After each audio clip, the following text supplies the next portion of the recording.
Fire departments around the area have an important message for families tonight. Create a fire evacuation plan and make sure everyone knows how to execute it. 5 on your side's Daniel Wynn is live in West St. Louis County. And Daniel, firefighters sounds like they're saying this is not something to take for granted. Absolutely, Casey. Right now, the temperature out here in Chesterfield, about 22 degrees, pretty frigid. One of the first things to remember is it can happen to you, and you need to have a plan in place for your family.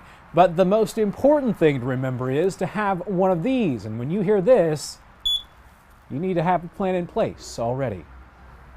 So it's very important to have a working smoke alarm. Make sure the battery's good. Make sure you test it at least once a month. And a lot of times fires break out in the evening when folks are asleep in bedrooms. Right, yeah, and that's your most vulnerable time because if you're asleep, you don't know what's going to happen. So the first thing to do is go to the door and just kind of do what? The first thing you want to do is make sure the door is not hot. And the way to do that is with the back of your hand, touch the door and then the doorknob. And the reason you use the back of your hand is because if you touch that and it's hot, you've ruined your grasping point of your hand. So touch it with the back of your hand and make sure it's not hot. And do you open the door if there's smoke coming from? If there's any sign of fire at all, smoke, heat, whatever, don't open the door. That's when you have to go to your second exit. There should be a window in every bedroom that you can open up. You have to open the blinds. If it's got a table on it, lift that window up and crawl out. Once you get out, have a meeting place for your family.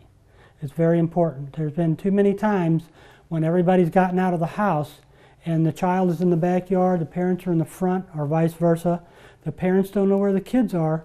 They go back into the house and they perish in that fire and the kid is already outside. How often do you practice these? You should have a plan for your family. You should practice it at least twice a year and do the real thing. And sometimes you do it at night because conditions are different at night.